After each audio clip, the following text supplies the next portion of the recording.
Hi, welcome to an Open Mind Show. I'm Anita Burns. This is a show about walking the path of life, and today my guest is Victoria Edwards, a wonderful artist who works in the San Diego, California area and has a variety of styles that I find so intriguing I would love to share them with you. So without me blathering on any further, let me introduce Victoria. Welcome. Thank you. I'm glad to be here. I'm glad you could be here.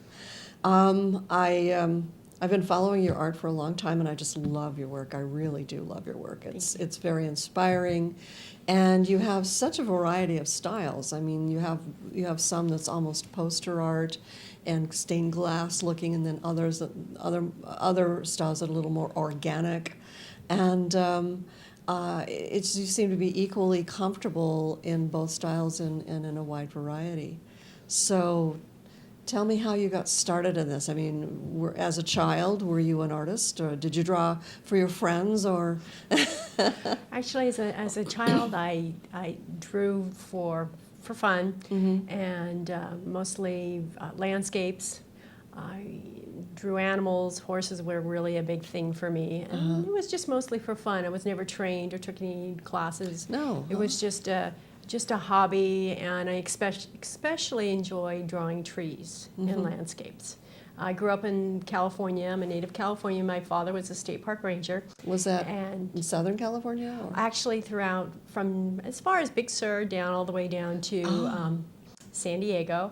And so I was exposed to the environment because we always lived in parks. We literally lived in the parks. Oh gosh, how lucky. And so that was my playground. And so I think that really attributed to what I drew at the time. Was it pencil or pastel or? Pastels, chalk, watercolor, and also line drawings with just simple pencils number 2 pencils from elementary school. Right. I'm curious, do you have any of your earlier? I currently don't, and I know who does. My mother, who's kept everything. Oh. So eventually, it will come out of her garage of all my mementos and things that she saved. So when you're more famous than Picasso, she can sell those. Yes.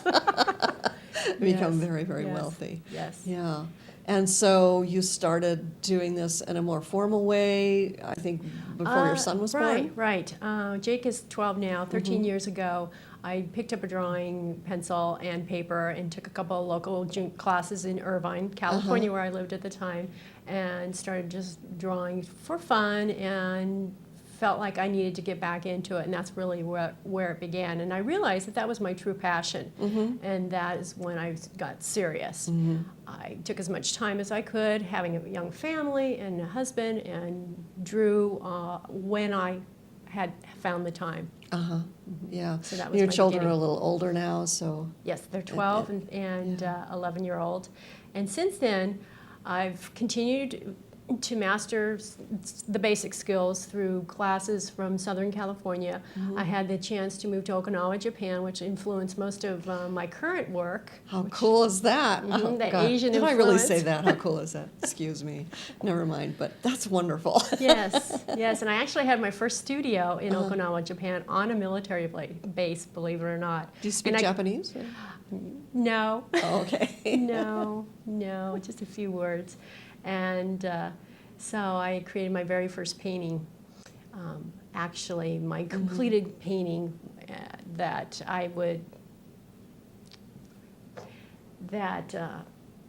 for me was like my first real complete piece, which was acrylic on canvas, and it was a fairly large piece. It took me from the drawing into the painting. Well, and some of the stuff I've seen, some of the earlier stuff I've seen of the angels and things, I can see a little bit of a sort of a Japanese influence, and I wondered where that came the from. symbology. I thought it might be just my imagination, but I guess not. No, I guess not. Yeah. And another thing I have noticed with a lot of my guests and a lot of people I know who are extraordinarily talented and dedicated and with a passion, that a lot of that passion just came out when, what did one of my guests call it? When she was about to be single again. And that's when her true self came out, and that seems to be a common theme in a lot of people, and I wonder if that had an influence on you too. Oh, most definitely.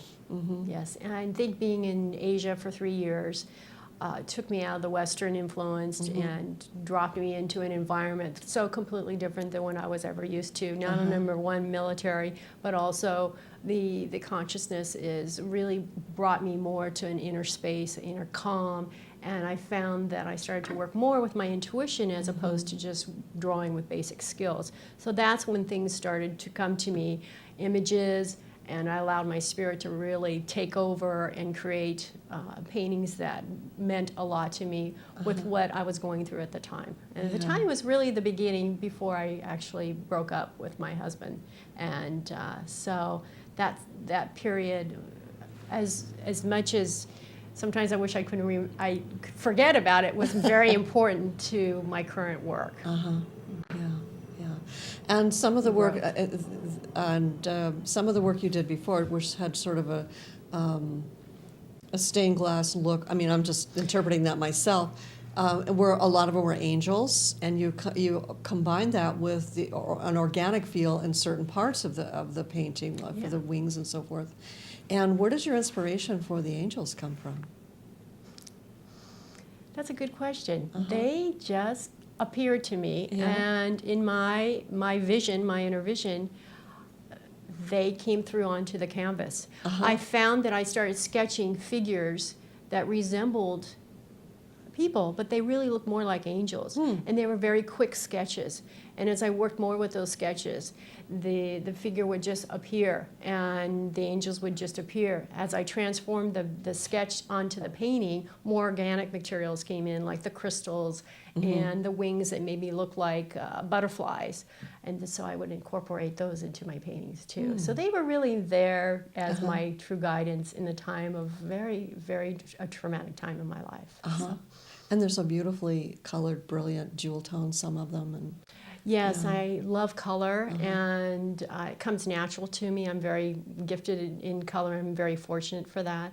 And again, that is something that I feel really comfortable with, and I love bright color. Yeah, Love bright color. Me too. I do Yes, too. so. So now, recently though, your style has branched out to some collage work, kind of, Correct. and different mediums, and it has a more organic feel, almost a dreamlike quality to it. And how did that come about? I think my new series, you will see, like Upon Prayer, Radiant Play, a couple of those pieces are more prayer, more meditative. And I found that I started working with Asian paper, which I brought home from Okinawa. So again, that influence from the Asian experience. I incorporated that into my pieces and used mixed metals. I used metals, copper and steel and acrylic, and symbology like the yin-yang symbol to bring about a meditative piece. And as it started to develop, I found that these pieces mean a lot to me, because I do find that when I work with these pieces and I build upon the layers and layers and layers, there's more depth goes into it, more substance, to say, much more meaning comes into those pieces, as opposed to the angels. The angels to me were much more light and airy, stained glass, very bright. However, these pieces even get deeper into really what I'm about, and maybe sharing with others something that they could bring to the viewer, something that will touch their hearts in some way too. And these pieces have gotten a lot of press and a lot of welcome by many people. Yeah.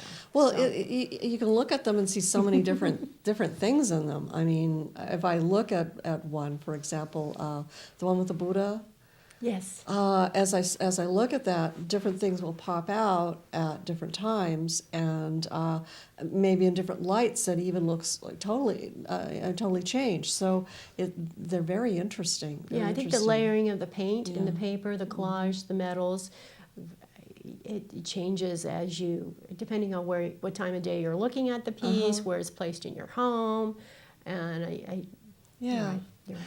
So, how much influence did your childhood, being in the park and in nature, have on your work? Well, that takes me to my next series. This series is something I'll continue for a while because it is quite popular and it lends to who I am and to the people that actually see it, love these pieces, and they are bringing in something that touches my heart, which is the environment. And I'm working on a new series which is being shown at Eagle Fine Art Gallery in La Jolla, California, and it's called Tidal Lands. It's the next step. It's mixed medium and collage right now in 2008 is quite popular.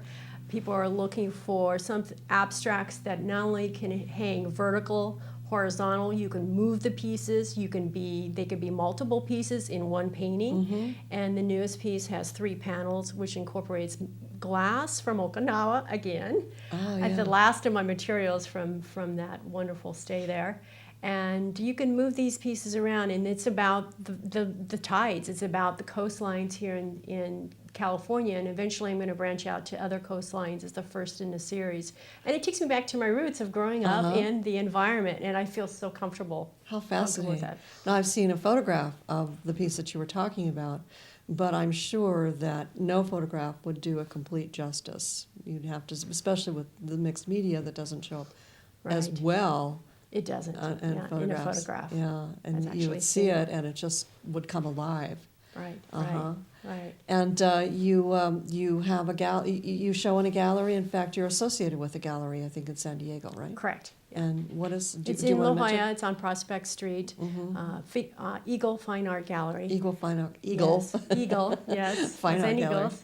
Uh-huh. And So I know that I'm guessing that this is maybe your first experience of being really that closely involved in the day-to-day workings of a gallery. And how was that for you? I mean, absolutely is that love interesting? it. It is. It's a different world. I've continued to do shows throughout Southern California, and will continue to do those. And if you're interested in seeing my schedule or of events, it'll be located on my website. And that is? And my website is vedwardsfineart.net. Okay. And but working with the galleries and my next step into expanding my work, expanding my knowledge, expanding my customer base as well. And this has been a fabulous experience. I've shown there for about approximately 3 months, and I'm very excited about it. So you meet a bunch of interesting people, I would assume. Oh yes, and collectors and people from around the world, especially in La Jolla, California. It's a very great place for vacations in the summer. So I'm meeting people from Russia, a lot of people from Texas, I don't know, and from the Midwest. Oh my some from goodness. the East Coast, and a lot of international, and So also a you're- lot of people from Mexico. They're coming up from Mexico to spend a day or two in San Diego. That's great. So if people wanted to reach you, how would they do that? I mean, we've mentioned the website. We'll also mention it again Okay. on the video itself. Do you have an email? Yes, info@vedwardsfineart.net, Okay. and it's located also on the website too. Well, And my phone number will be listed on the website as Great. well, so you can reach out. Great. And if people want to see your pieces in person on an ongoing basis, would they see them at the Eagle? Yes, you can come down to the Eagle Gallery, and that's. And you're also welcome to come and visit my studio. You'll need to either call or make an appointment through the Okay. website, and you can come and see my And then your pieces. schedule is on your And the website, schedule is so also- they'll know where you're doing shows and so Yeah. forth. Well, this has been very interesting. you. And Thank thank you so much for joining us. All right, thank you very much. Thank you. Thank you for watching, and I hope you enjoyed our show. Please remember to subscribe so that you don't miss a minute of our wonderful guests. Thank you. I'm moving around too much.